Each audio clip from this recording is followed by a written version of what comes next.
So, do you think we can start? I think so.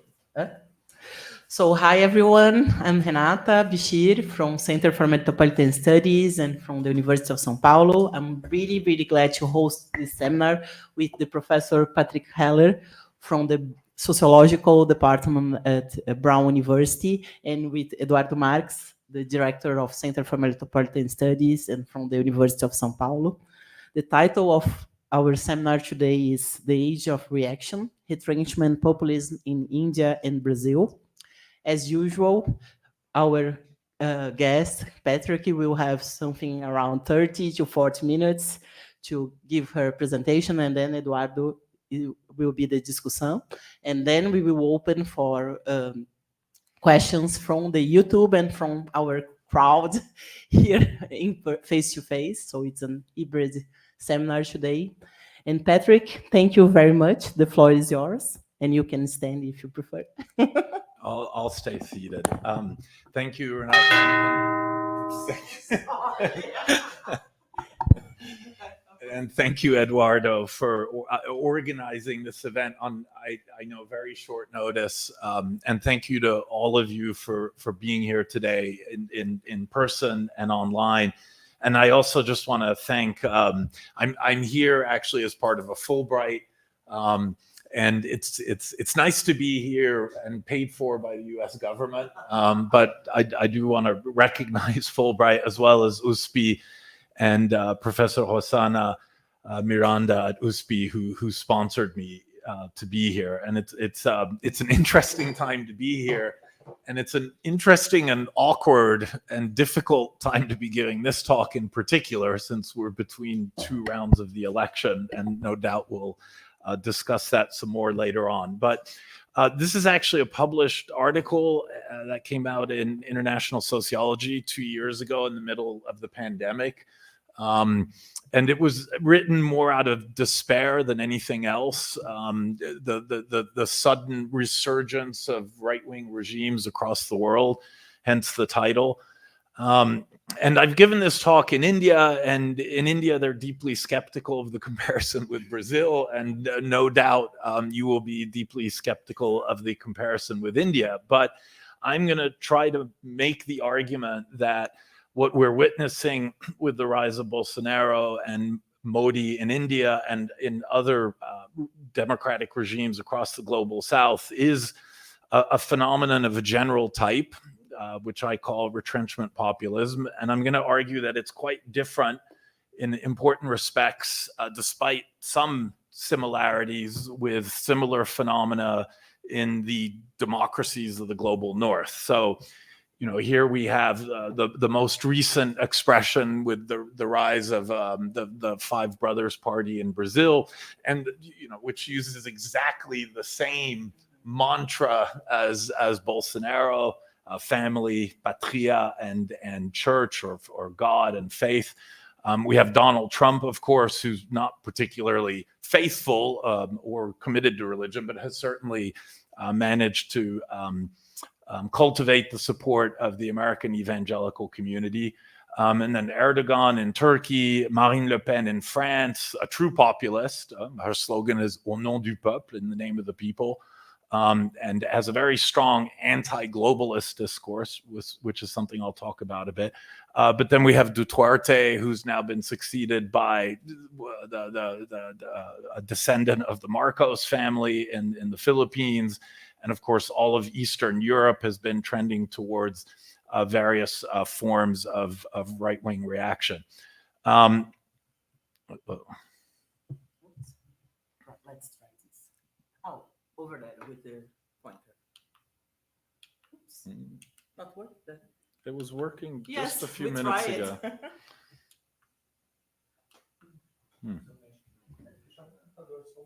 A gente tentou e não funcionou.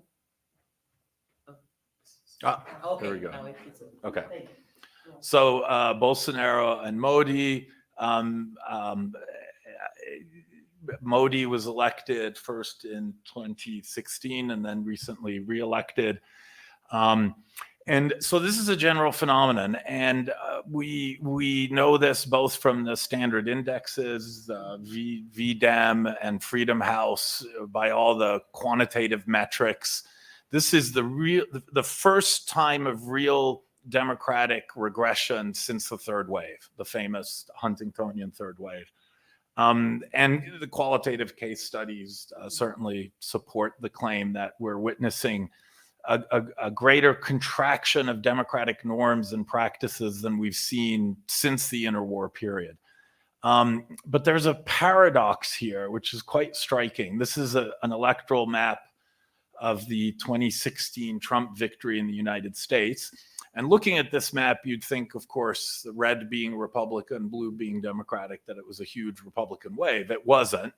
Trump didn't even win the popular vote. He only won because of this slavery legacy absurdity called the Electoral College, which gives more representation to cattle than to people. Quite literally, states with a lot of cattle are better represented in the Electoral College than cities. Cities vote blue. All of the cities, including cities in Texas, Houston, cities are overwhelmingly blue, Democratic. This isn't 50%. It's more like 60, 70, 80%. So the pattern's quite clear. And it's especially true of global cities, the Saskia Sassen, the command centers of the global economy, the New Yorks, the Seattles, the high-tech cities, Boston, the Durham, Raleigh area in North Carolina, 70, 80% Democratic. Right? This is Brazil, where we see the exact opposite pattern. Right? This is from 2018, just the first round. You all know this, but the cities, and it wasn't true this time around in the first round, but back in 2018, Sao Paulo, Rio, the global cities voted for Bolsonaro. Right? And then we turn to India, and you can't really see here, but the orange saffron areas are BJP areas, blue areas voted for Congress, and then there's a bunch of parties in between. India has a parliamentary first past the post system. The BJP got about 37% of the vote, but that was enough to get the vast majority of seats in the Lok Sabha. The key here is that there's a regional difference. The South has no BJP presence whatsoever. And the South here is Tamil Nadu and Kerala, and that's about 120 million people. So it's not a small area.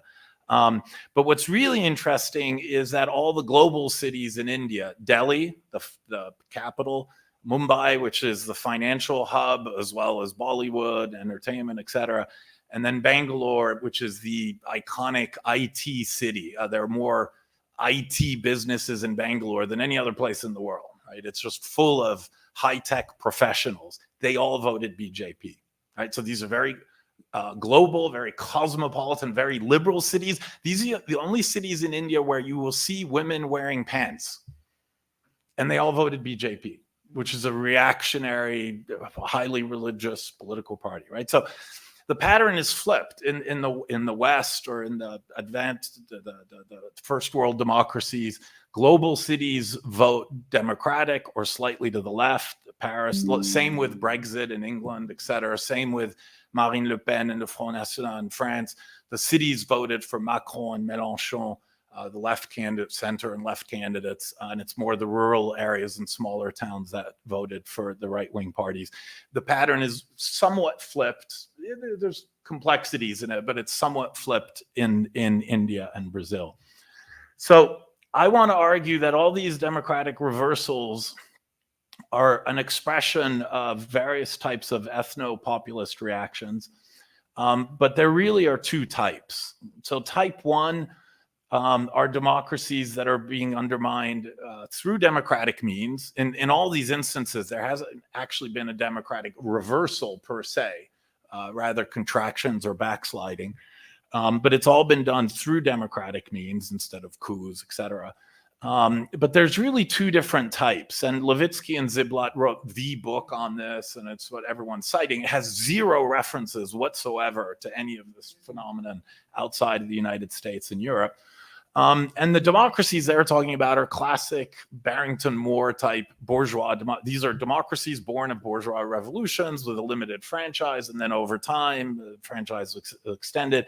And it's a classic crisis of backsliding in the sense of right-wing candidates who come to power through elections and then push this idea of executive power, undermine the independent functioning of the judiciary and the other checks and balances in the system. And this is sort of the classic definition of democratic regression. There's also a discursive assault on independent civil society. Right? You have Trump echoing Stalin by saying that the media is the, quote, enemy of the people, and constantly attacking universities and science and the NGO sector and social movements. And then you have also a quite concerted effort to redefine citizenship from traditional constitutional conceptions of citizenship to more ethno-racial ideas of citizenship as a particular identity. And in these cases, the threat to the nation is always mostly from the outside. It's essentially aimed at immigrants, right? Type 2, which would include, in my argument, both Brazil and India, you have the same phenomenon. All four of these assertions of democratic backsliding are present, but it goes much deeper. These are, in Gramscian terms, passive revolution democracies, and I'll elaborate on that a little bit more later. But they have all the first four elements plus widespread vigilantism. Right? And I don't have to explain the Brazilian case in that respect.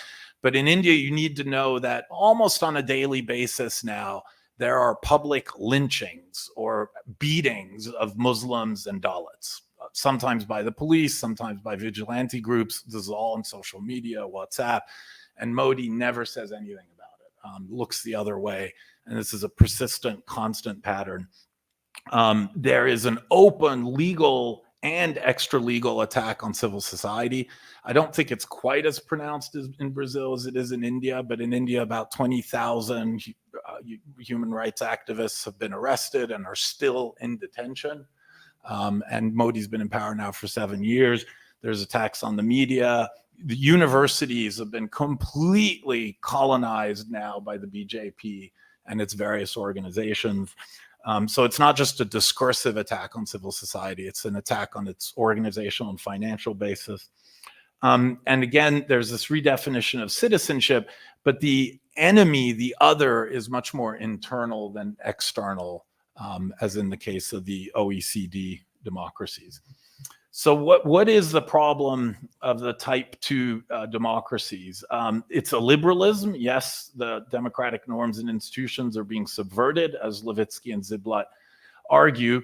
But Levitsky and Ziblatt, they do talk about race in the US at one point. But other than that, it's really all about the actual political practitioners. And the extent to which they no longer play by the, quote, rules of the game, or at least the norms of the game. I want to argue, and this is the sociologists in me, no doubt, that reaction in type 2 democracies also reflects a fundamental reconfiguration of class forces, and more specifically, socio-class relations. Following Gramsci, every regime, or at least every relatively secure regime, is supported by a social bloc, some sort of class pacting. So beyond simple opportunistic electoral alignments, we actually see an alliance between different classes. The socio, for me, implies that it's not just material interests, but also identities that are being interlaced. And the bloc is centered around a dominant actor and then subordinate partners. And I'll elaborate on this a little bit later. And again, this is following Gramsci. The interests and the identities across these different class partners are, as Gramsci famously put it, concretely coordinated. They are also, by the same token, unstable. And I'll come back to that at the very end of the talk.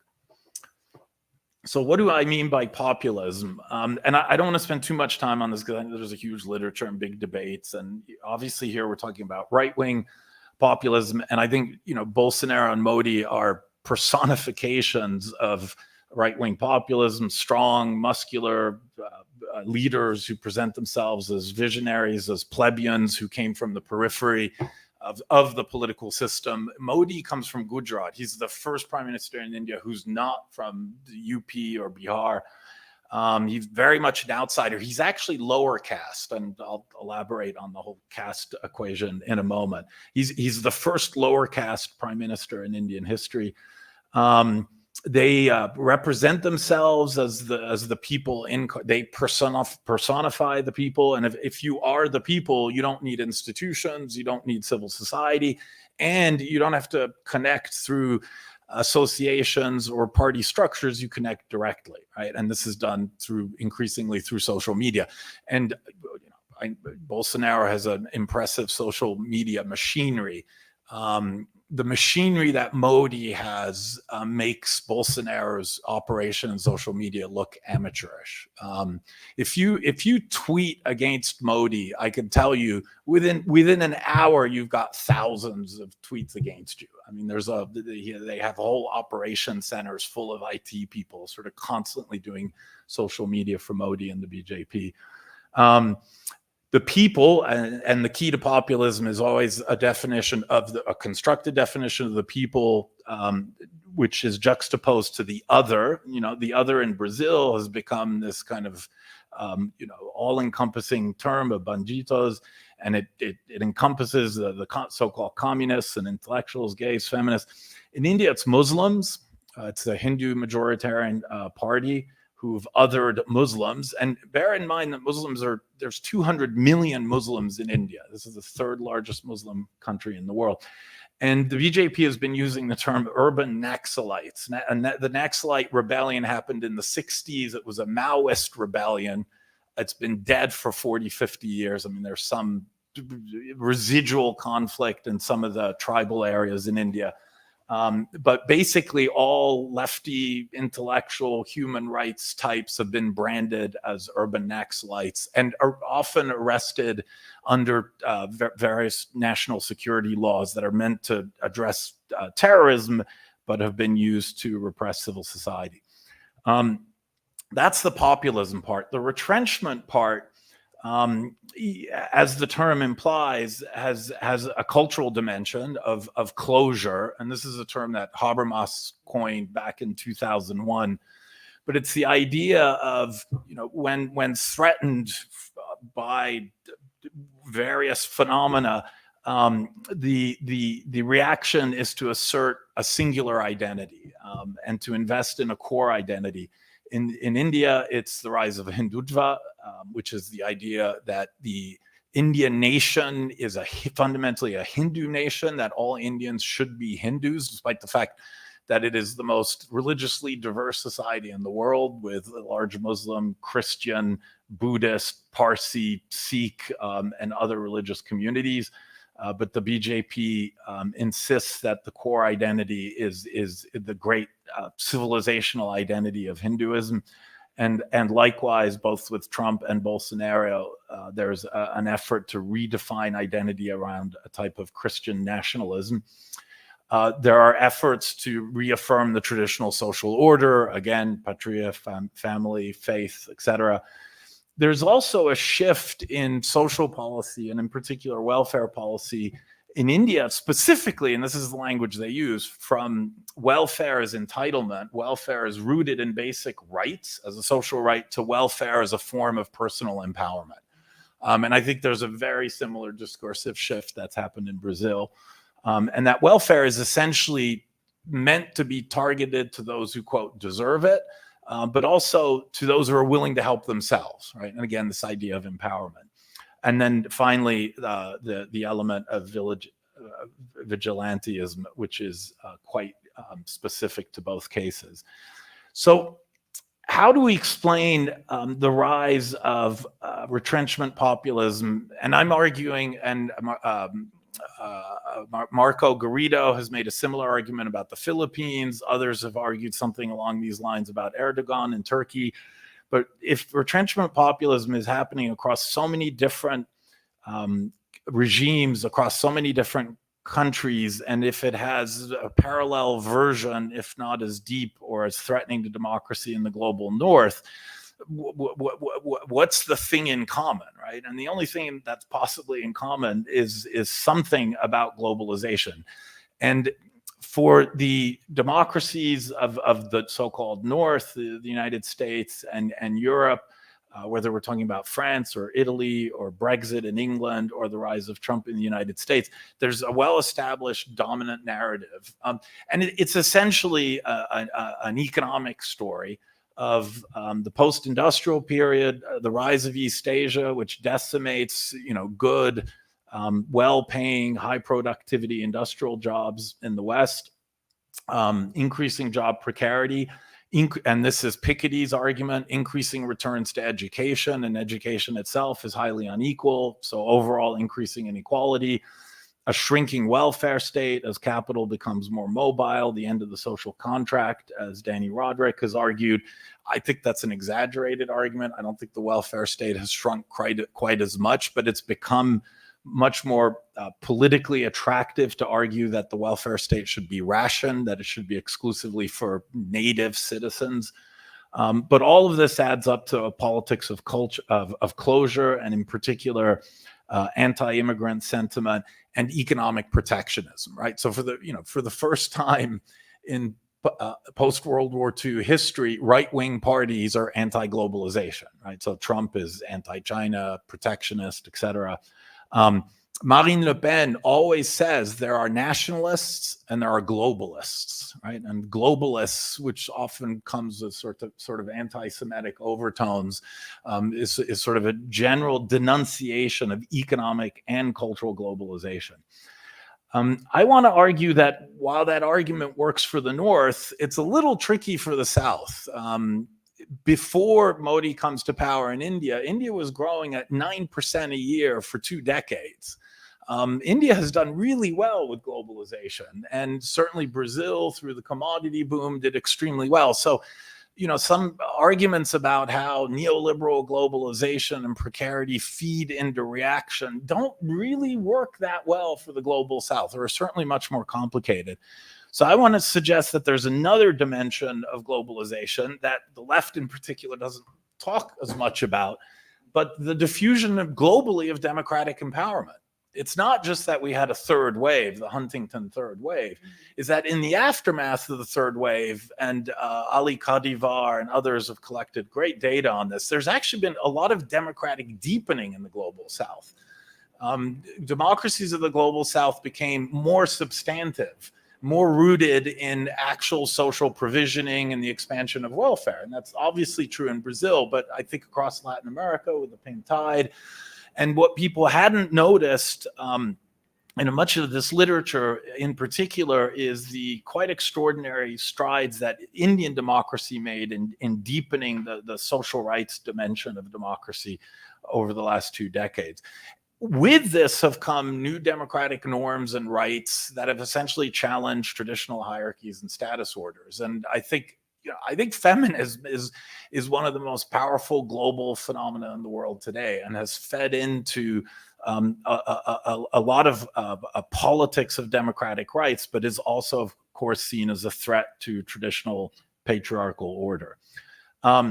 So before I get into India, I know for some of you, India may be, a bit less unknown. And so I just want to highlight some key points about India before I say anything more. And I always start with 1.3 because that's the population. And it's, this is the EU plus Latin America, right? I mean, it's just huge now, beyond China. Incredibly decentralized, highly federalist system, like Brazil, but even more federalist in the sense that every Indian state has its own political party configuration. There's one national party, the BJP, and that's about it. Every other state has a regional party, whether it's a communist party or a Dravidian party or a caste party or a linguistic party. And so we're really talking about 26 democratic polities, right? And so it's a quite challenging story to have to tell. The democratic record overall India had a 2-year period in the 70s where there was an emergency, and democratic rights were suspended. It didn't last very long. Indira Gandhi, who instigated the emergency, decided to have an election and was defeated. Right? So the dictator was defeated in an election, and she went away and came back later. But it's been a continuously democratic system other than the emergency. High rates of participation. The vote is not required as in Brazil, but usually at the national level, it's anywhere into the 70s. At state level, sometimes it's even higher, into the 80 percentiles voting. And incredibly competitive. Any number of political parties on the right to left spectrum, from right-wing fascist parties to 4 different communist parties, and then everything in between. And India has not produced a lot of equity, at least until recently, but the democratic project has built the nation. We always think of India as a nation, but it never was a nation. It's got 19 different languages, officially recognized languages, all these different political systems, incredible internal social, cultural, religious, caste variation. The one thing that's held India together are democratic elections and basic democratic norms. That hasn't always translated into promoting equity and social justice, but it at least has held the nation together. And I have to say something about caste. One can write encyclopedias about the caste system. It's the oldest system of organized social inequality in the world. It revolves around 3 sort of key pillars. One is endogamy. You marry within caste. And it's not caste, it's actually jati. And there are over 30,000 jatis in India, and all marriage. And we know this is still the norm. Our survey data from urban India that we collected over the past 5 years, we estimate 95% of all marriages happen within jatis, right? So there's still tremendous endogamy. There are these religious and ritualized practices of pollution.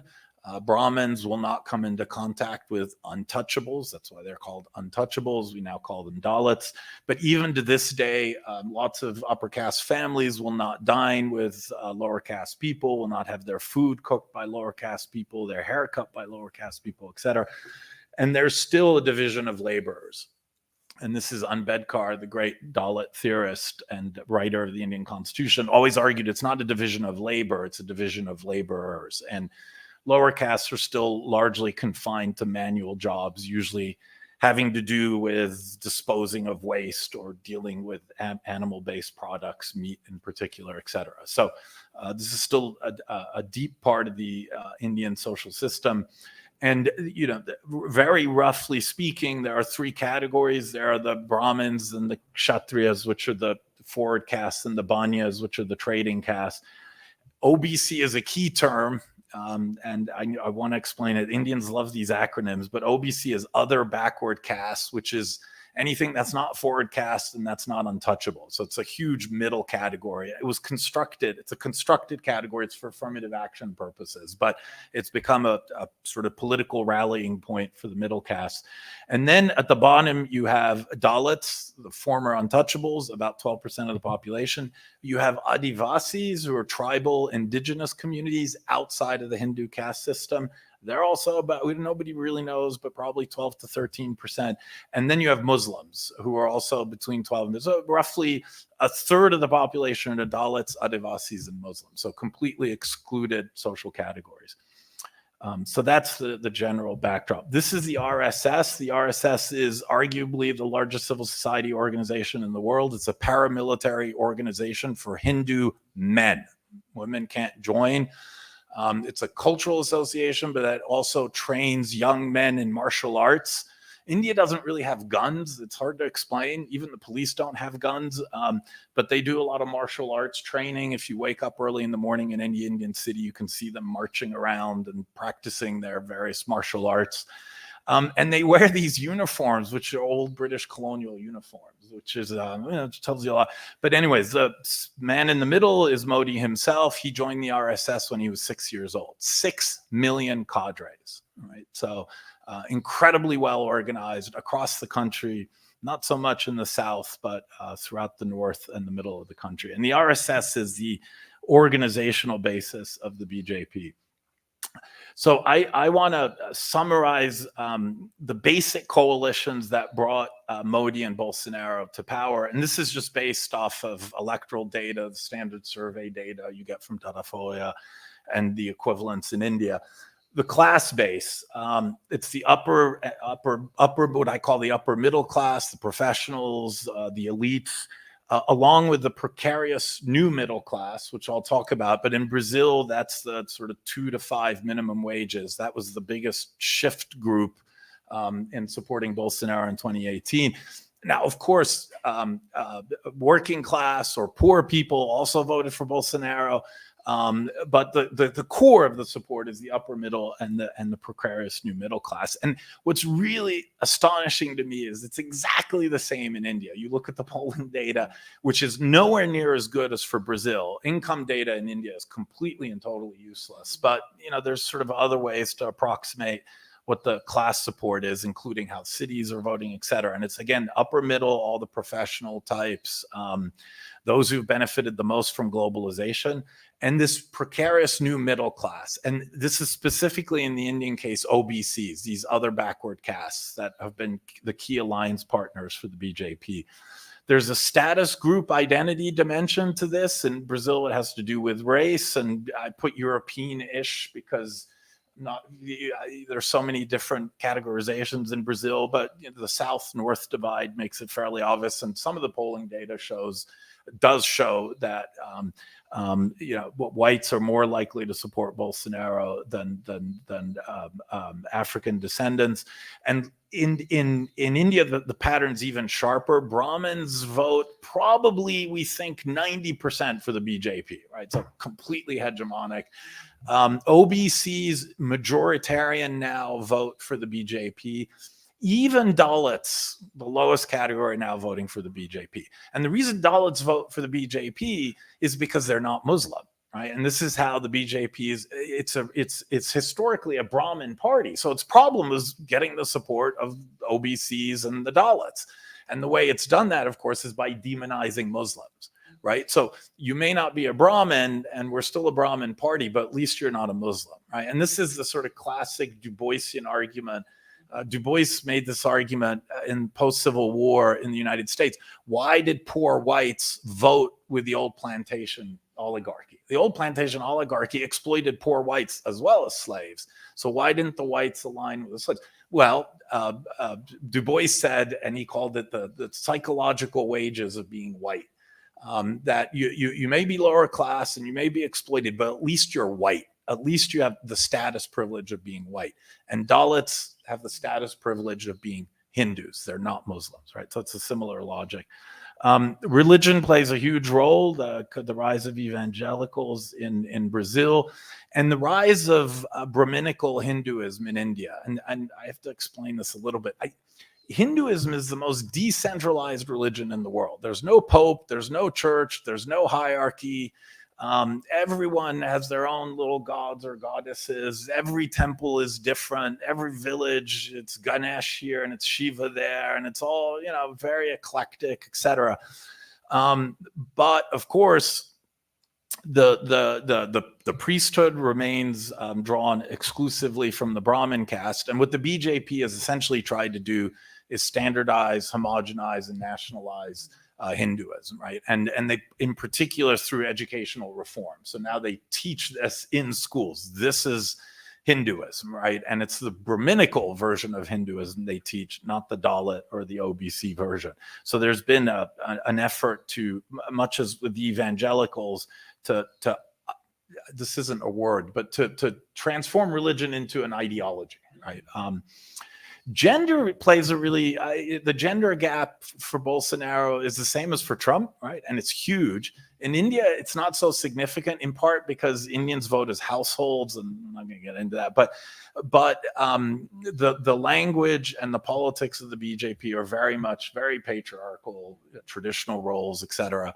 And we know that upper caste families are much less likely to have women in the labor force than lower caste families, etc. So it really is an investment in reasserting the primacy of the patriarchal family. There's the regional difference, which I think actually reflects status differences. The South in India does not vote for the BJP. And the reason is straightforward and purely historical. The South had anti-Brahminical movements back in the 1940s and 50s. So they broke with the logic of caste. And I would actually go so far as to argue that the south of India, in particular Kerala, states of Kerala and Tamil Nadu, look a lot like Brazil did in the Pitte years. And which is why there's still a lot of entrenched and effective resistance to the BJP. Education is a really interesting one. The support for Bolsonaro and the support for Modi, on average, comes from people with above average education. Whereas in Europe and in the US, it's the exact opposite, right? Amongst whites in the United States, college-educated whites vote Democrat, non-college educated whites overwhelmingly vote for Trump and Republicans. So it's the opposite pattern. How am I doing on time? Yeah. So I'm a little behind, so I'm going to skip over, but the historical parallels to me are really striking. And I've argued that in Brazil's early period of democratization from the 30s through the 80s and through the dictatorships, of course, roughly parallel to India's period of post-independence democracy, are quite similar in that democracy comes through passive revolutions, and this is Gramsci's term to describe transitions that are not led by a revolutionary class, right? So they compromise with the past, and to some extent, traditional classes survive the transition to modernity, or in this case, the transition to democracy. And in the early period of limited suffrage in Brazil, it was a coalition of industrial interests, a very state-dependent middle class, right? The middle class is formed and shaped by the state, and rural elites that controlled the rural vote. And the coalition is exactly the same in India. It's exactly the same coalition.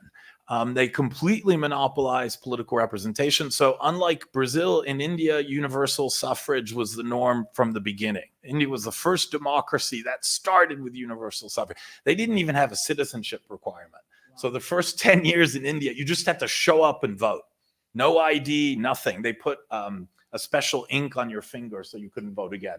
Doesn't take a lot of technology to run a good election, right? And Indian elections are pretty clean. I mean, there's always a little booth stealing, as they say, but by and large, they've always been pretty clean. So from the beginning, absolute universal suffrage, but all the political parties are dominated by Brahmins and English-speaking lawyers. I think half of Indian parliament, well into the 80s, was lawyers. And these are all urban English-speaking Brahmins, and so yes, there's representation for Dalits, lower castes, and Muslims, but the representational structure really does empower the traditional elites.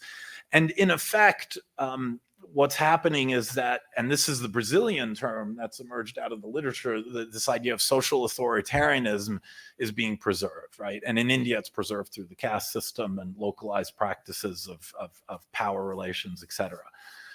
So you have very limited incorporation of the masses, and the model of development is what the dependency theorists like to call disarticulated development. So you have a modern sector exporting with formal labor and labor regulation and corporatist benefits. And then you have this vast informal sector of what in Brazil has been called the subproletariat. But it's basically a massive reserve army of labor in the informal sector, right? And they're not part of the developmental project. And then, of course, things change in the 80s quite dramatically. There's a new cycle of democracy and social justice that emerges. And I'll get into the details of this in a moment for India in particular. But this period sees a deepening of democracy post 1980s, including a building up of the welfare state in the 20s, and then you get the reaction in 2015 and 2019. And as I've said before, I think the pivotal actor is the upper middle class, which in India historically supported the Congress Party, Nehru's party. This is a secular party, a high modernist party. Nehru was famous for saying India needs dams, not temples, and believed in higher education in particular, and invested in higher education, but not so much primary education. And the middle class was the prime beneficiary of these policies, and yet by 2015, the middle class is defecting from its support for Congress and for secularism and aligning with the BJP and Hindutva. So I'll spare you Brazilian history, but it's here in 3 stages. But this should all be fairly familiar. I have to show you this graph. Unfortunately, we don't have the equivalent for India, but I suspect it would not quite show anything this dramatic. And I apologize, this is a French source, but basically what it's showing is that during the PT years, the bottom 70 in Brazil saw their income rise significantly, as much as 38%, and this is the minimum wages, and it's Bolsa, and it's all these other policies. The upper middle class, which is the top 3 deciles, sees its income actually fall during this period. And then, as always, the 1% and the 0.1% get super rich, right? But this is quite dramatic. And I always want to show this slide because, this is also a period where we're all talking about neoliberalism and the hegemony of, and yet this is a period of really significant redistribution in Brazil in particular. It's not as dramatic in India, but something similar does happen in India. And then you get the backlash, et cetera. So what's the Indian story here? So as I said, through the 80s, you have a status quo. The Congress is the dominant party. It rules essentially through local political party bosses who are all upper castes or landlords or industrialists. But in the 80s, there's what's now called the second democratic upsurge. And you have the emergence of lower caste parties and regional parties that directly challenge the hegemony of the Congress. And then the Congress, of course, responds as any good party would respond to a populist challenge by trying to be more populist than the populace. And so the Congress starts making alliances with lower caste groups and bringing lower caste political actors into the party. And as a result, the Brahmins, the elites within the Congress, defect to the BJP. And the real trigger is when OBC parties who've come to power in India introduce reservations. And reservations is the Indian term for affirmative action. The universities are all Brahmin. They're all Brahmin. And they make them a lot less Brahmin. And you get a bunch of OBCs, even some Dalits entering the universities. And that's when the middle class goes crazy and joins the BJP. And I think the parallel with Brazil is really obvious here. And this really gets to the core of middle class identity. Famously in Brazil, the line about, the airports looking like bus stations. They say exactly the same thing in India. Oh, now there's Dalits everywhere. A Brahmin can't even go to the mall now because maybe there's some Dalits, and the same, the neighborhoods, the universities, the airports, these institutions that were monopolized, were the exclusive property of the status elites, have now been opened up, right? And that really drives the reaction. But in the middle of all this, a very bizarre coalition of what's left of the Congress, a bunch of lefty parties and some of the regional parties come to power in 2004. And in 10 years, they do more to build up the Indian welfare state that's been done in the previous 60 years. The right to food is passed as legislation. Everyone now has the right to 2,000 calories a day, free food subsidized across the country. The right to work, there's in rural areas in India, anyone can get 100 days of paid employment through government. Right. And this is the largest anti-poverty program in history. It's massive infrastructure, huge expenditures. It's the Indian equivalent of Bolsa Familia, but it's for rural areas, which is 2/3 of the population. And anyone can access it. And then the right to education. Universal education in India was not the norm until the 1980s. So these massive welfare reforms, which empower civil society, among other things, But it creates a lot of contradictions within this ruling left coalition. And it's the same contradictions Lula faced. On the one hand, the Prime Minister, Manmohan Singh, is pushing through neoliberal economic reforms. On the other hand, Sonia Gandhi, who runs the political party, and Sonia Gandhi is a Italian socialist Catholic. Indian politics are complicated, but in any event, and she has her allies within the Congress and in civil society, and they're the ones who push through the welfare reform. So the same delicate balancing act, on the one hand, accommodating the markets and powerful business interests and so-called neoliberalism, on the other hand, pushing and deepening the expansion of the welfare state. And that's where the reaction comes from. So as I'm running out of time, I just want to sort of summarize the argument as I've developed it so far, and then I'll just close with a few comments about where we might be headed. So again, the social bloc is the upper middle class, this neo middle class. These are those who sort of benefited from the growth, the sustained growth, and the expansion of public services and public education in this left period. And of course, when the crisis hits, whether it's the economic crisis in Brazil or when the government, the left government in India falls apart in 2014, this neo-middle class has a choice. Do I stay in solidarity with the left coalition, or do I hitch my fortunes to the upper middle class? And most of them shift towards the upper middle class, creating the electoral alignment that allows Bolsonaro and Modi, respectively, to come to power. And there's a social dimension to all this: whites and race in Brazil, and then forward cast OBC and those Dalits who are upwardly mobile. And there's the Dalit community itself is highly differentiated, and those who benefited from affirmative action have generally sided with the BJP. Those who are still manual laborers in agriculture still vote for Congress or regional parties.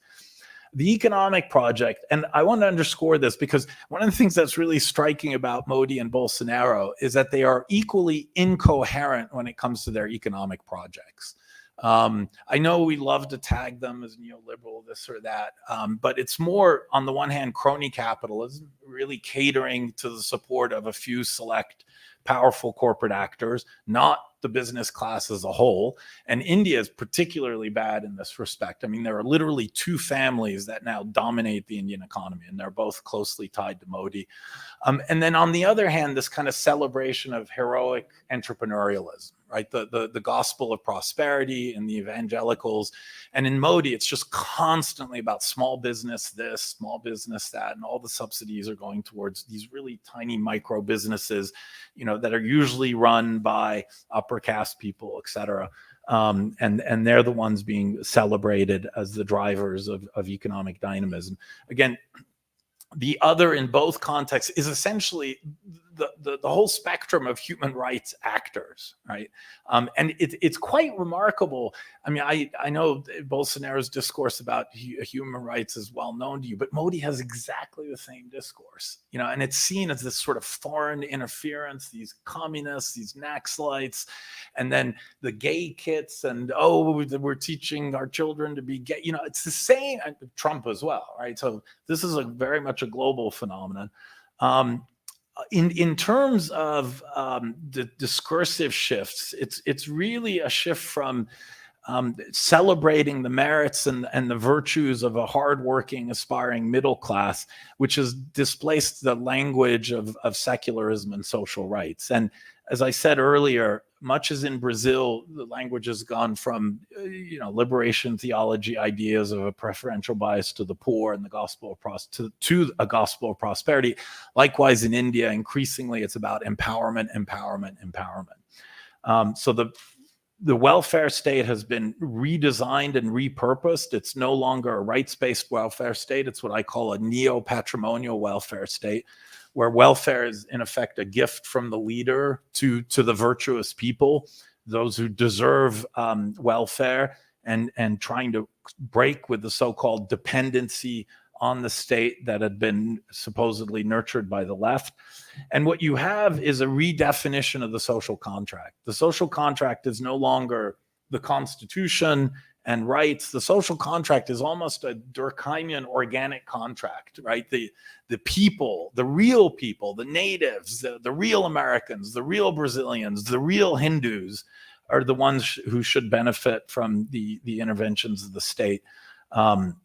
And so we move from a rights-bearing citizen to a nation of virtuous patriots. And then I had some sort of pushing some of these arguments a little bit more, but I really have gone over time. So I want to just skip to this part. And again, I know the election's in 9 days. I suspect a lot, this drives people here crazy. But I actually think, and I'm in the Gramscian tradition, as an intellectual, I'm a pessimist, but as a person, I want to be an optimist. And I actually think there's some optimism to be found in Brazil. But seriously, I do think there's been a break with the social authoritarianism. The rights culture here strikes me as really powerful. Nancy Shepherd Hughes, who wrote this famous book, Death Without Weeping, I've always wanted her to update her field work, and she did recently, and it was really striking how the transformations that took place in the site of her 1980s ethnography. There's been a partial incorporation of the subproletariat. And this is Singer's work on Lulismo, but the PT is still getting the bulk of its support from the subproletariat. They get it. They benefit from Bolsa Família and the minimum wage increases, etc. And so there's been a break with the historical exclusion of the subproletariat.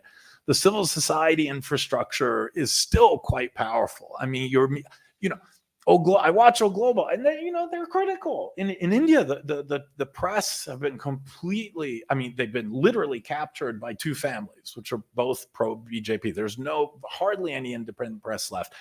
And the corporate sector in India is either shutting up entirely or openly supporting the BJP. Whereas in Brazil, you have all these foundations supported by big corporate interests that are producing critical research. So there's much more of a civil society infrastructure.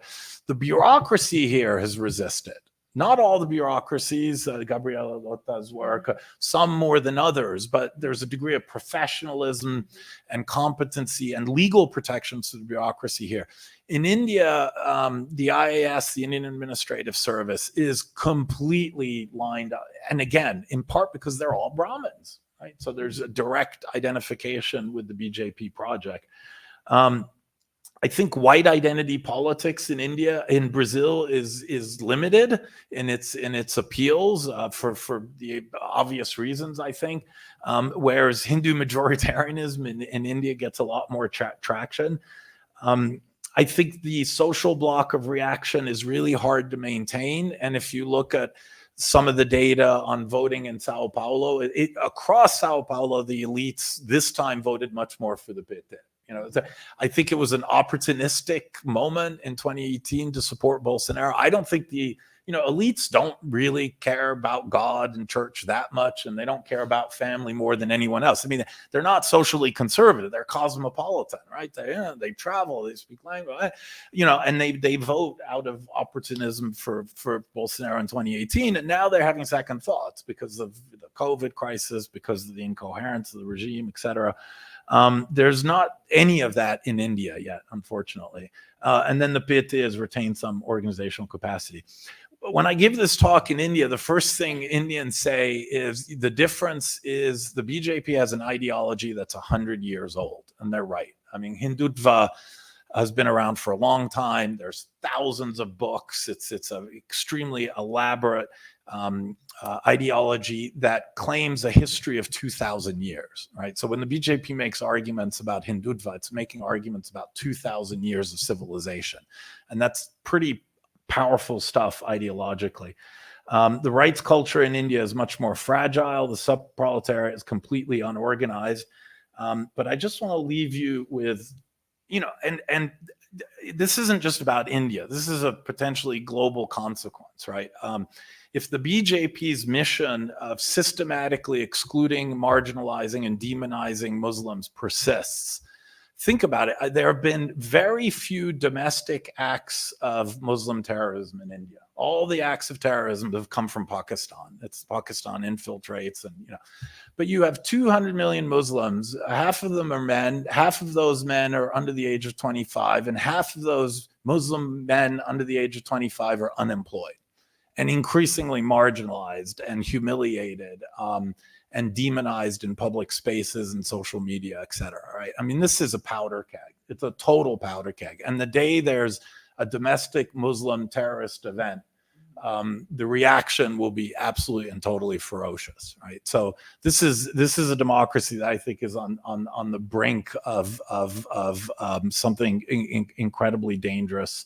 I have a colleague at Brown, Ashutosh Varshney, who basically says that the mission of the BJP is equivalent to what white supremacists did in the post-Civil War period in the United States, to implement Jim Crow, to differentiate citizenship, right? To reduce the citizenship status of Muslims.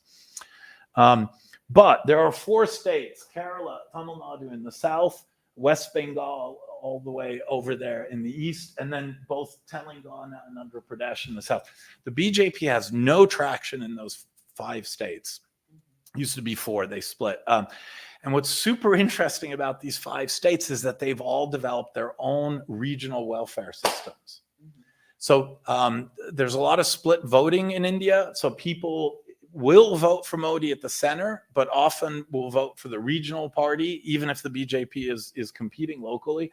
But in these 5 states, they consistently vote anti-BJP, anti what Indians call communalism, this doctrine of Hindutva, and they vote for their local regional welfare states. In other words, those regions of India where democracy has been deepened, where there's been more attention to social justice and social development and to addressing the inequities of caste and class, are places that are quite resilient to the appeals of the BJP, right? And India remains deeply federalist, in part because of the linguistic. These are all, for all intents and purposes, linguistic states. And the BJP has tried, of course, to centralize power, and it's had some success. But the resistance is again, not just because they're committed to their regional welfare states, but they're also committed to their status and cultural identity, right? So in the end, the diversity of Indian culture may be one of the biggest obstacles to the BJP expanding its hegemony. So I'll stop there, and I apologize. I know that was a little longer than planned. Thank you very much, Patrick. This was a really interesting talk, and I'm glad you are optimist. And now Eduardo is gonna share his comments on your paper. Well, it's really a pleasure to give some thoughts on this and very interesting paper and extraordinary presentation. I have to say that I got really convinced by the argument of the paper, both about the connections between the Indian case and the Brazilian case, and about the more sociological explanation of the phenomenon in both countries, and the differences between this bloc and the countries of the north.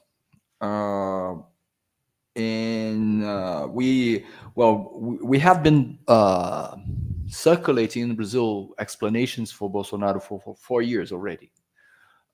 Most of them were political science based, and I think your explanation fits very well what's going on in the election. Actually, we have been sharing explanations based on the stabbing, on the absence to the discussions on TV, and to specific events, and maybe losing the bigger picture, which is sociological, and which was behind and below everything. And it has been hard, I think, for Brazilians, for progressive Brazilians to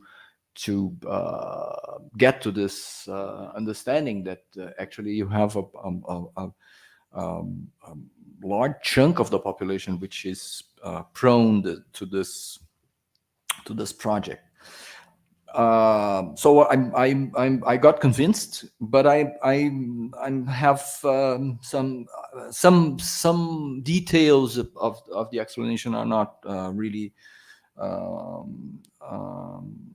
are more weaker or less clear for me. So I really agree with the core idea of the existence of a kind of class coalition between the upper classes, which were against redistribution, and this appears in a lot of different points in time in recent Brazilian history. In a coalition between this upper middle classes and elites with some parts of the middle classes, and there was a big discussion in Brazil about the middle classes and the new middle classes, and they were in the first moment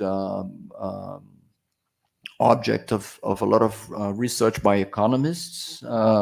You just showed Morgan's graph, and the economists really did a good job explaining how inequality was falling, but was not exactly falling as the first analysis suggested and everything. But the middle classes stayed really badly defined.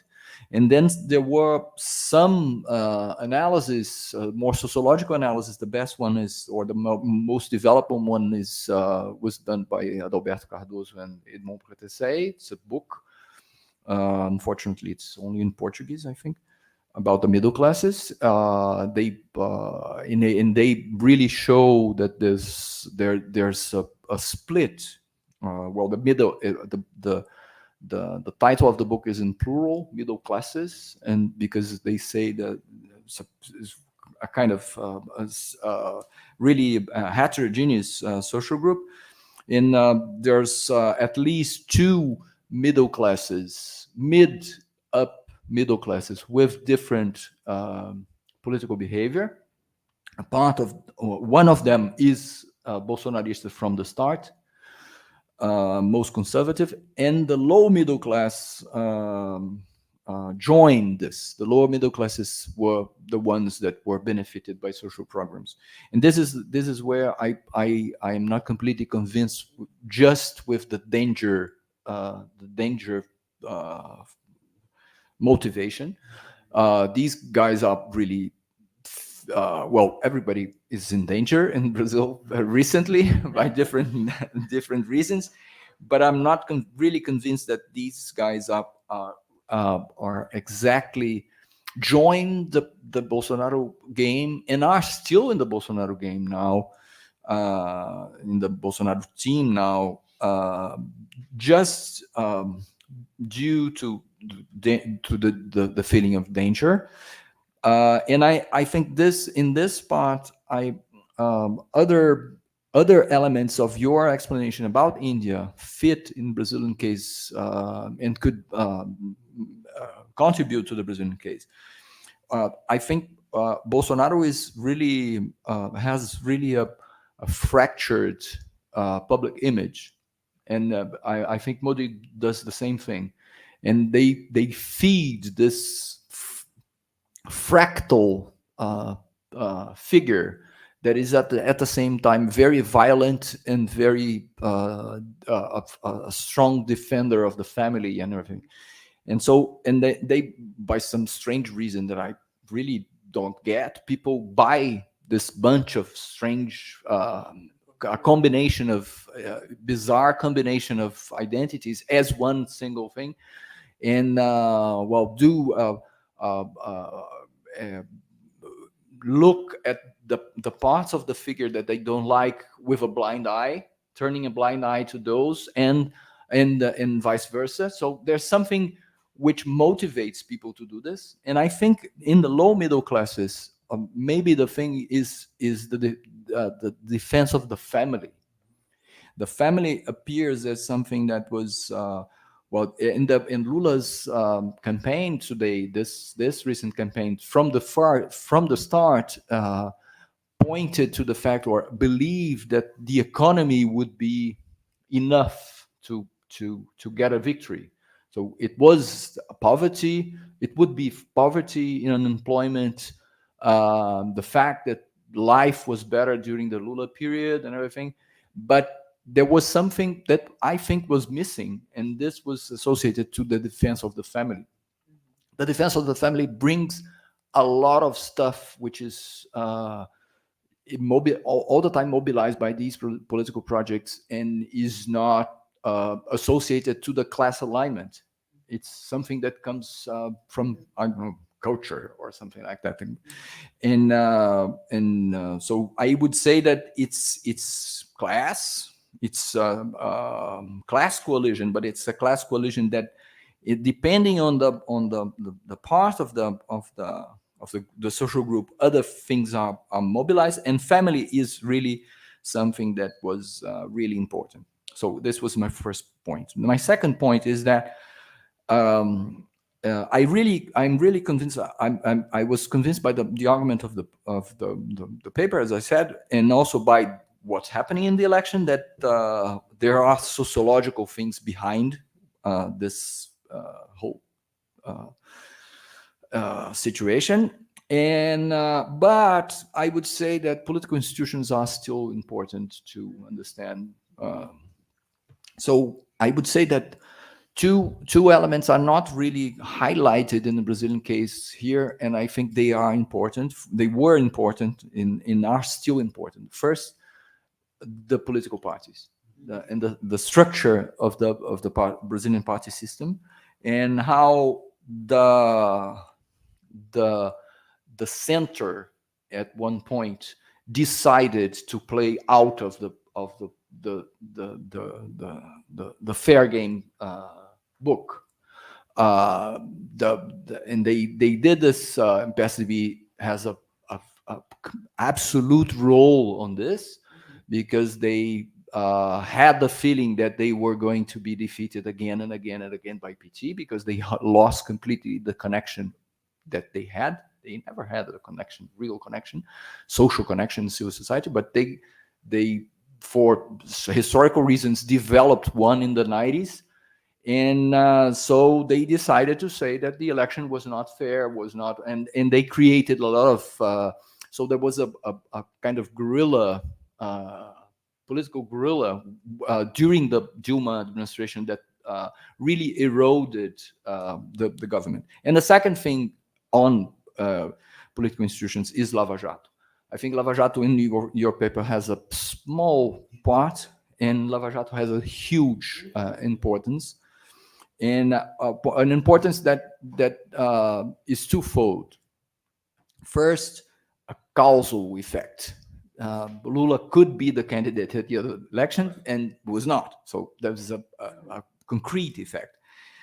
But also a broader effect, I think, that is still in place today, which is giving a moral argument to the coalition, to this coalition against PT, against redistribution, actually, and hiding the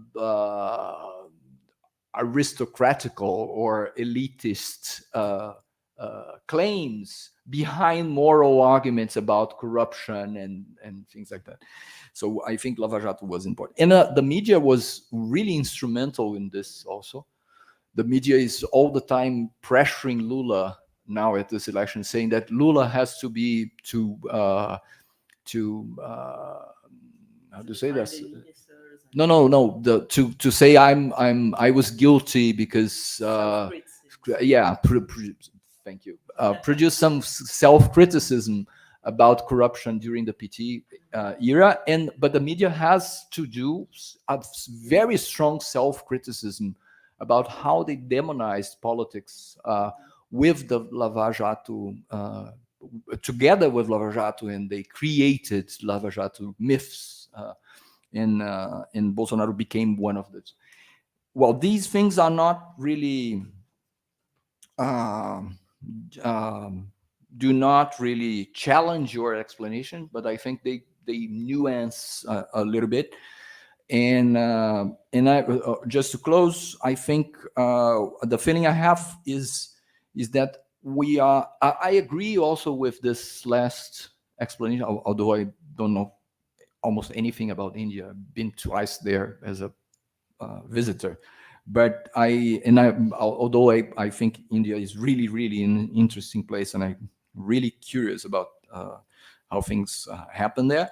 But I was convinced with this optimistic part of the comparison, saying that in Brazil the situation is less controlled or completely gained by the right, by the extreme right. But I have the feeling that we are at the edge of this point, of this element. We are at the point in which a second term for Bolsonaro, in the second term for Bolsonaro, the institutions will not hold anymore. The media will not be as pluralistic as it is, because you have global, but you also have several Pentecostal evangelical channels that are TV channels that are really growing. So the tendency is that you will have a much less pluralistic media, and civil society will really be I don't know, choked in a sense. So I think this moment is really a crucial moment in Brazilian history. But thanks a lot. It was really really good. Thank you, Edu. Would you like to reply now, or should we collect? Because we have some questions. I think Well, I go just ahead. want to quickly say that I agree with everything you said, and I'll add something about corruption in a moment.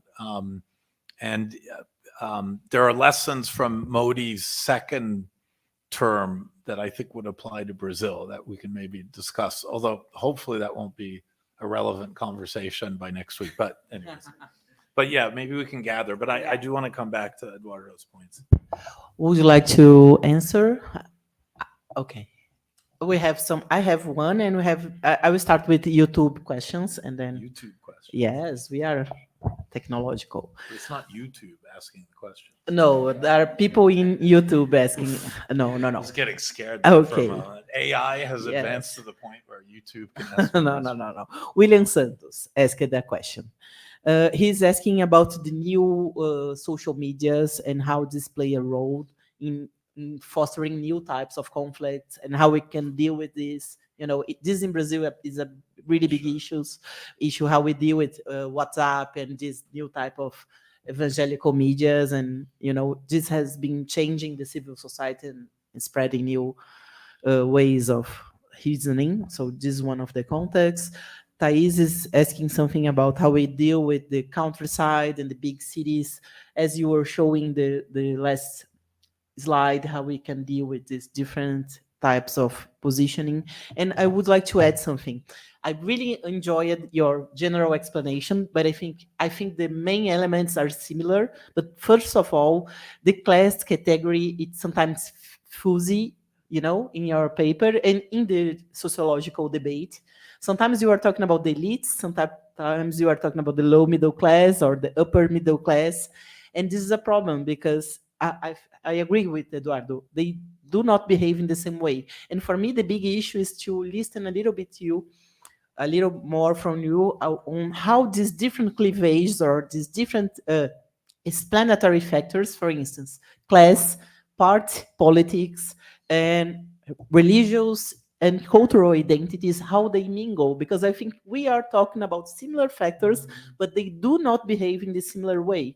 And if you could be clear on this on your paper, because then you will have a more interesting comparative model, because we should look denser inside the class issue and how these different dimensions are combined. So I think it's more related to the last point, the last slide, how these different, for instance, the historical patterns of party politics here and there, it's so different, And Bolsonaro is an insider selling himself as an outsider, But we have a party politics realignment here in Brazil now. So it's a really important additional explanation. So, and sometimes it's not so clear for me in your paper, what are the main issues you are dealing in Brazil and India? I think they are combined in different ways in both places, but I would like to hear more. And now, can you use the microphone, Anna, please? Thank you. No, don't be shy.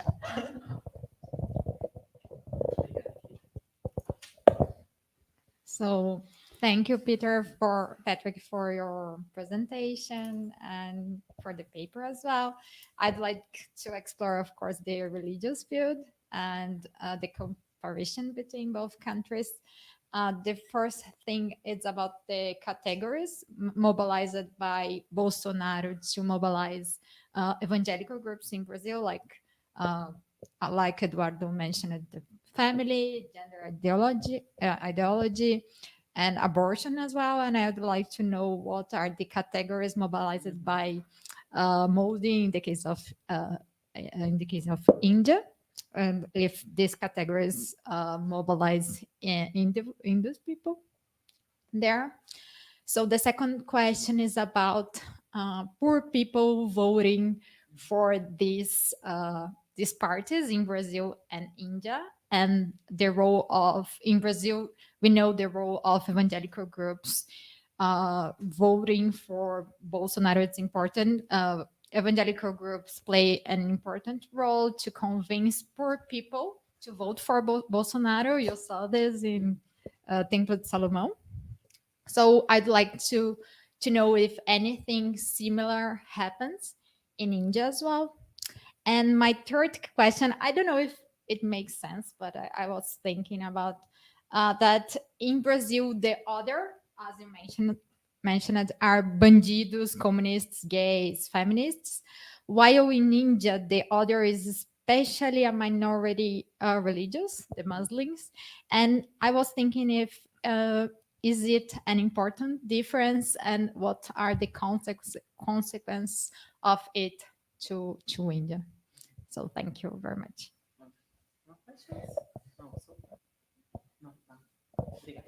So now I think you can reply to everything. Many, now it's your time again. So, Eduardo, you're right. The paper originally was 3 times longer. There's this 10,000 stupid word limit, which is probably not that stupid, actually. But in any event, and I should have talked more about corruption. The only point I'd make, there's 2 points on corruption that I want to make. So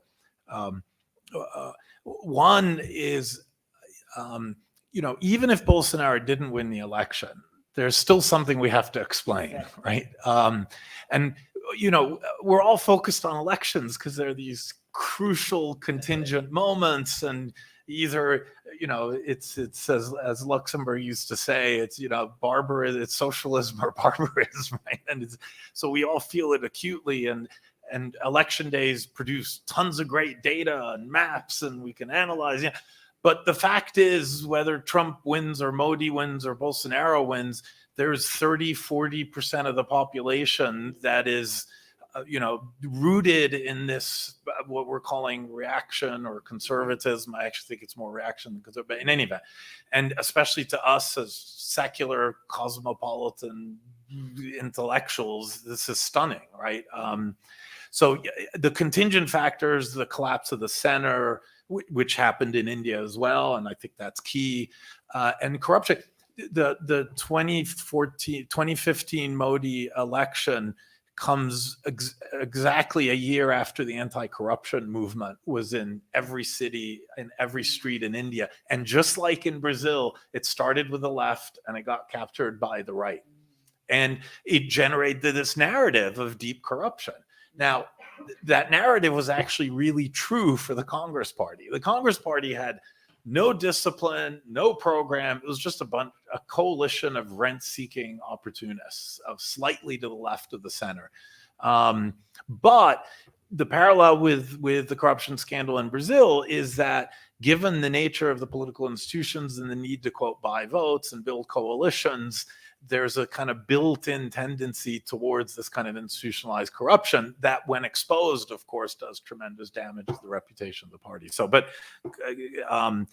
there's no doubt that corruption has been weaponized by the media and the middle class as an attack on the left. So I totally agree with that point. And the point about family, I couldn't agree more. I think I do a better job of this in the paper than in the talk. In the talk, I went a little too fast, but I want to insist that this isn't just about class, it's about status hierarchies as well. And as I skipped over this slide, but for me, class has to be experienced, right? A class is a structure. It does not come with an instruction manual, right? And the instruction manual is culture. And by culture, I don't mean art, and I mean scripts, how people interpret the world, how they give meaning to the world. And they give meaning even to class through their status position in society, whether it's race, whether it's religion, caste in the Indian case.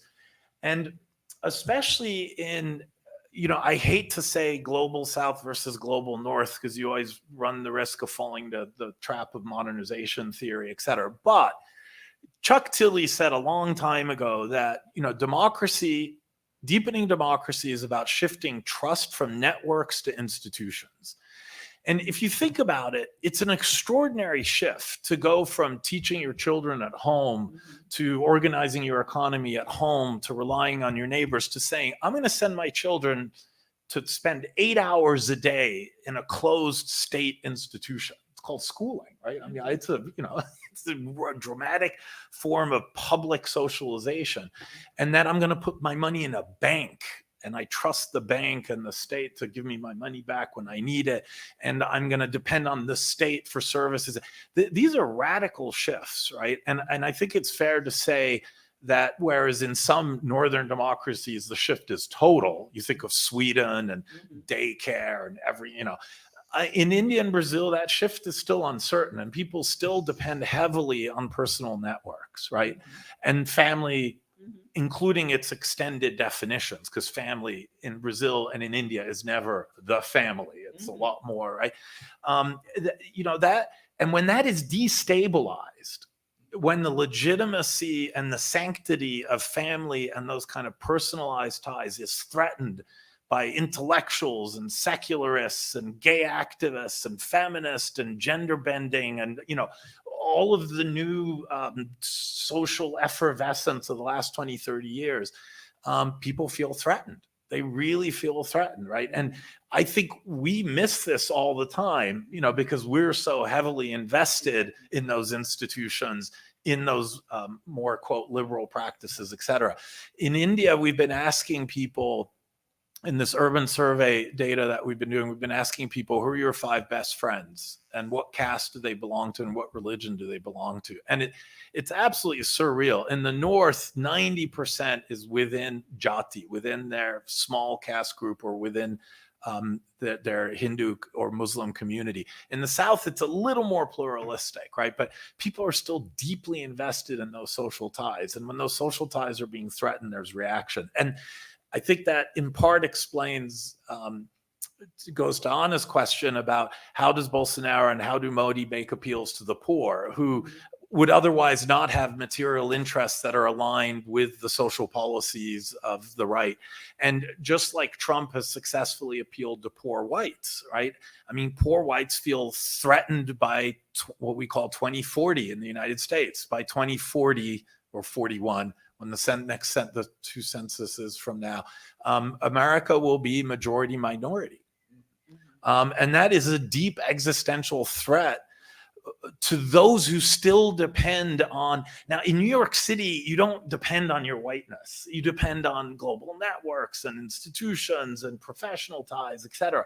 But if you live in rural Mississippi, you're where you get your housing and your education and your jobs is through your networks of white privilege, right? And so Obama was an existential threat to those identities, much like Lula and the left in India, to the extent that it was in power, was a threat to those traditional identities. So yeah, we and the larger question you're asking is, how do we reconcile class analysis with status analysis? And Bourdieu had this great line. He said, we don't need a sociology of class struggle. We need a sociology of class striving.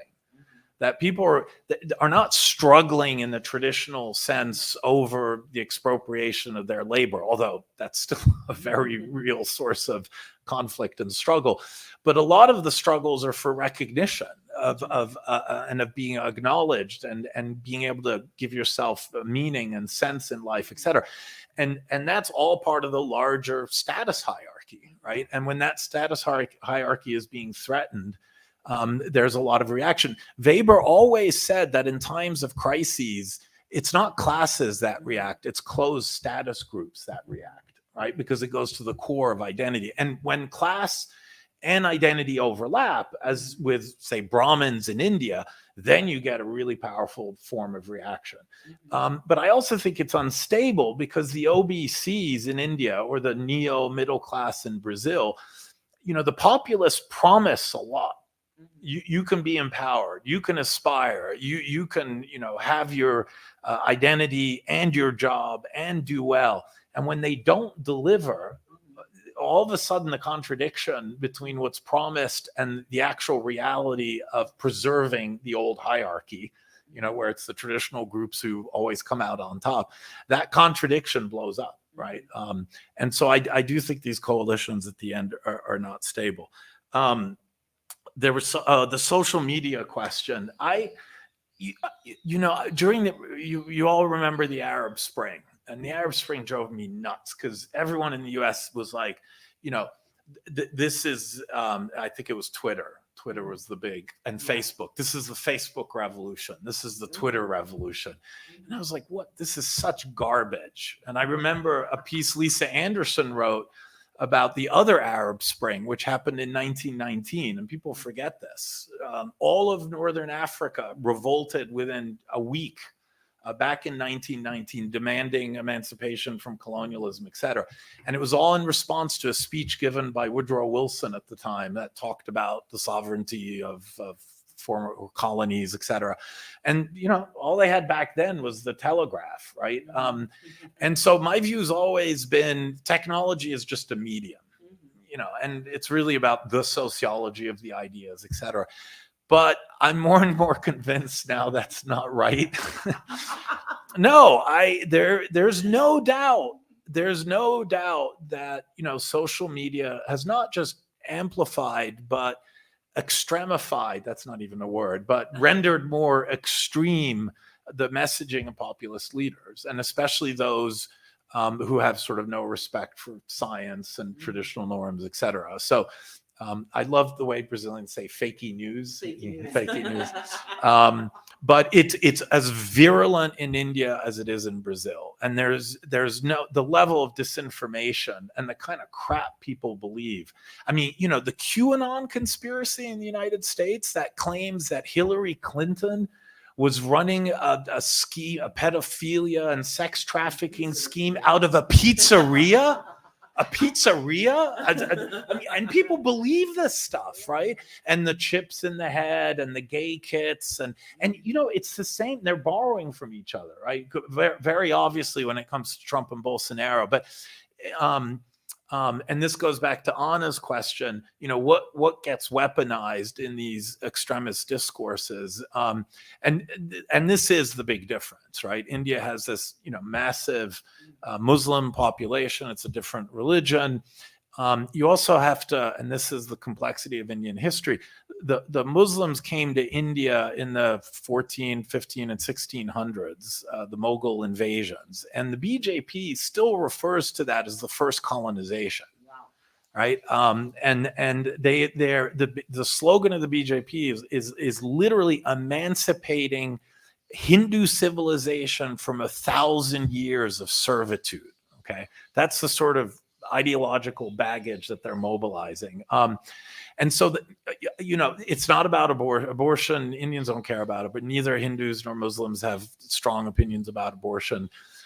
It's really about asserting the primacy of Hindu identity, which is being exploited for purely political reasons, because the BJP, to build a viable electoral political coalition, had to reach out to OBCs and Dalits. And the only way to do that, and this goes back to Du Bois's arguments about psychological wages, and is to invest in their status as Hindus, to obfuscate the obvious fact that this is a caste hierarchical system where Brahmins still monopolize academia, still 90% Brahmin. You know, it's absolutely surreal, right?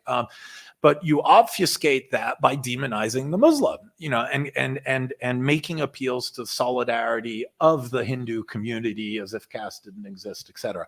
So in that sense, that is the single biggest difference with Brazil. I mean, there are parallels in Brazil in terms of asserting the singular identity of Christian nationalism and the anti-secularism. But there isn't such an obvious other, although sometimes the way Modi talks about favelas, or the way white supremacists talk about ghettos and blacks, is exactly the way Modi talks about Muslims, right? They're lazy, they're irresponsible, they don't work hard, they have too many children. Muslim boys harass Hindu girls, they're criminal, they're lacking in appropriate norms, right? So the othering mechanisms are identical, even if the target group is different. And have I answered? I took notes, but if we could do another round. Yeah. Anybody else wants to? Eu já sento e depois você. Could you please use the mic? Thank you. Is it on? Yeah.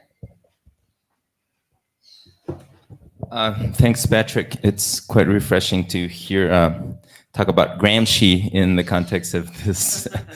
In Brazil, I know debate. People at least know who Gramsci is. So. It does, yeah. As opposed to many of sociologists in the U.S. And I think what one of the questions that comes back through your talk is about maybe the causal relationship between the I think Gramsci used ideology more than narrative, but we're talking about the same thing, right? Versus the class coalition that this retrenchment populist leaders are trying to hold through those narratives.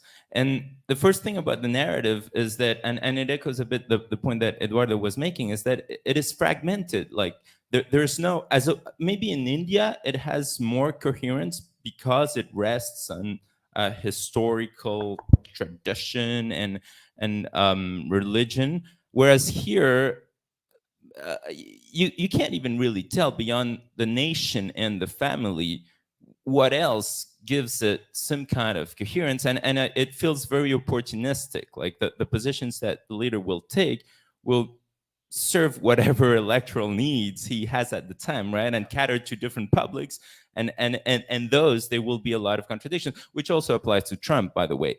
But that fact suggests that the narrative is not the primary force here. That there are, on the one hand, political interests for sure, like party and personal, like political career, if you want to call it that, but also that the underlying economics are still, in a way, still have precedence over those issues, values, debates, whatever. And in that regard, I do feel that the parallel between Brazil and India may be a bit of a stretch when it comes to the class dynamics that preceded the election of Modi and Bolsonaro, because the graph that you showed for Brazil, I would be really curious to see what it looks like in India, but I'm pretty sure that beyond whatever causes Sonia Gandhi had embraced, the politics of redistribution under Singh were very different from what the PT did, and that there's resentment at the base on the economics, on the like social access to services, may have been brewing in a way that in Brazil only happened after the crisis or during the Dilma years, once the boom was over, and where the narrative of Lava Jato became very instrumental at mobilizing those emotions and those views. So could you elaborate a little bit on those underlying dynamics, inequality dynamics in India? Thank you, Jacinto. Eduardo has another question, and Actually, it's not a question, but two comments. One thing that I forgot to mention was something that came to my mind reading the article, is that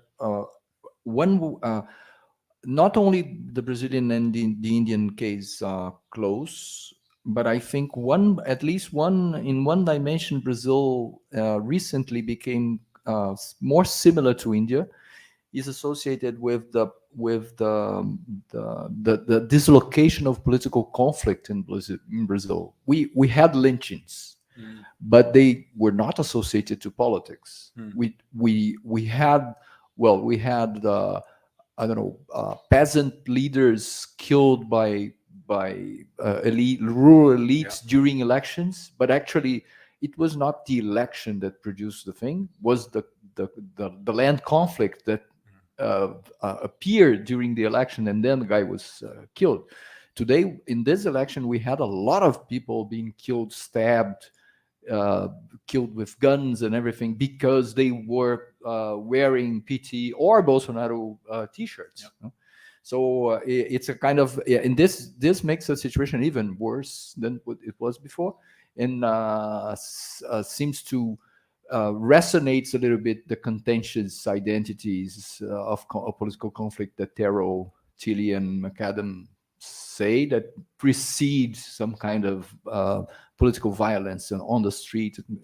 And the second comment is about the digital thing. I'm also a person that resisted a lot of accepting the difference that was the media produced, and I think the media produced. But I think that I agree that the media produced a difference, important difference, because it decontextualizes everything, and it allows the construction and the maintenance of these fractured public images, in which the guy appears as a complete angel for one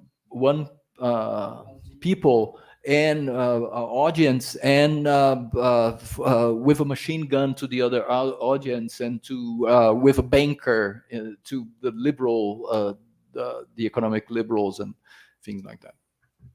Justice. Anybody else? I would like to add only one comment. Could you please talk a little bit more about welfare retrenchment in India? Because here I think we have more complex patterns. For sure, we have welfare retrenchment when we are discussing these policy dismantling issues. But I think that regarding credit claiming and blame avoidance issues from these populist leaders, I think it's more tricky, and I would like to hear from. Can you elaborate on that point? Yes, because for instance, Bolsonaro has increased the Auxílio Brasil, and sure. and not. And we have a bureaucrat resistance here, so it's more complicated than that. And there are poor beneficiaries voting for these guys. Yeah. So how do we can deal with all these patterns? Yeah, so I'll start with the welfare question and then come back to your question, which is in some ways related to the welfare question. So I wish I had income data for India, and as I said, it wouldn't show quite the same pattern.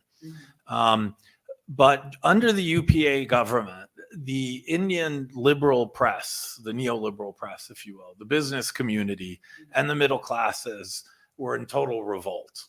They totally opposed NREGA in particular. NREGA is the National Rural Employment Guarantee Scheme. Biggest welfare program ever undertaken in India, 100 days of paid labor to any rural person who asked for it. And it had a huge impact. And we know all the econometric analysis shows wages going up. Mm-hmm. And if there's one way you want to fight poverty in the poorest country in the world, there's 400 million people in India who live on less than $2 a day, right? I mean, so math, and most of them are landless laborers, rural, Dalit, Muslim, etc. you raise wages, just like Lula did with the minimum wages. And so this had a massive impact. And who did it piss off? Landlords. Of course, you know, they like to keep wages nice and low, just Barrington Moore, you know. And of course, the middle class, the urban middle class, because it was their tax dollars, tax rupees, paying for what Modi denounced as digging holes.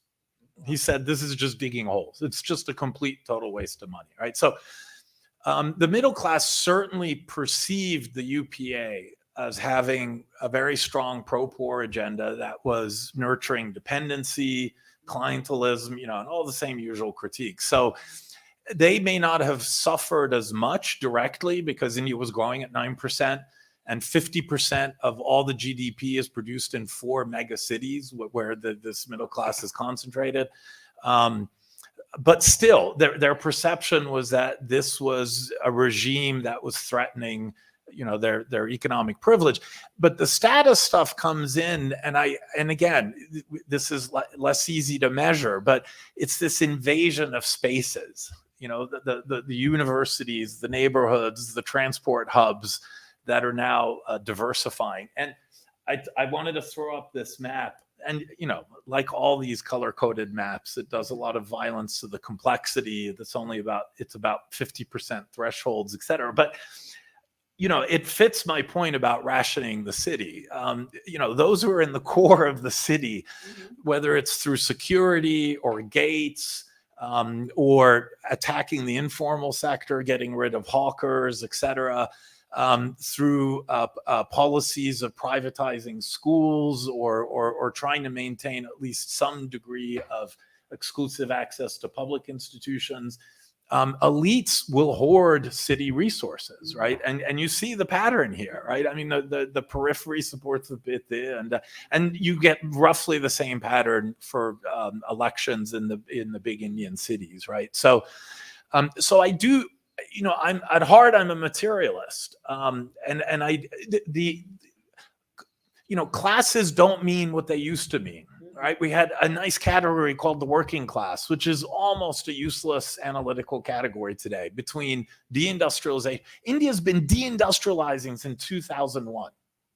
Since 2001, there's barely any industrial organized working class in India. 91% of the labor force is officially in the informal sector.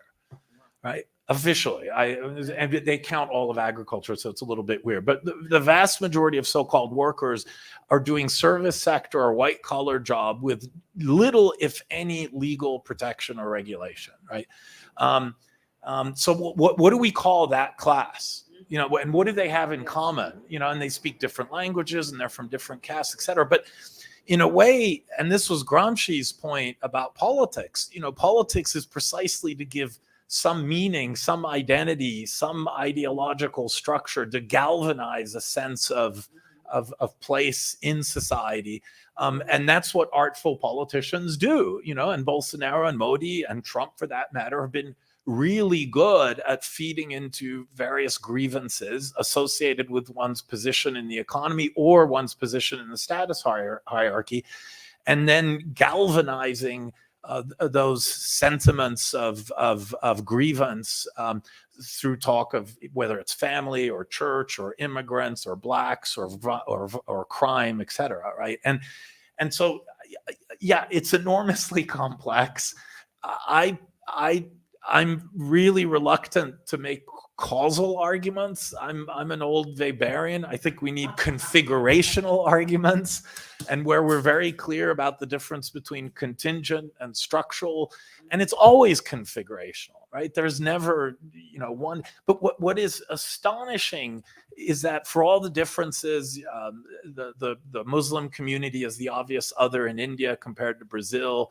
For all the differences, the basic nature of reaction has certain general characteristics across the world, and clearly it can't just be about the political institutions or the party configurations or social media.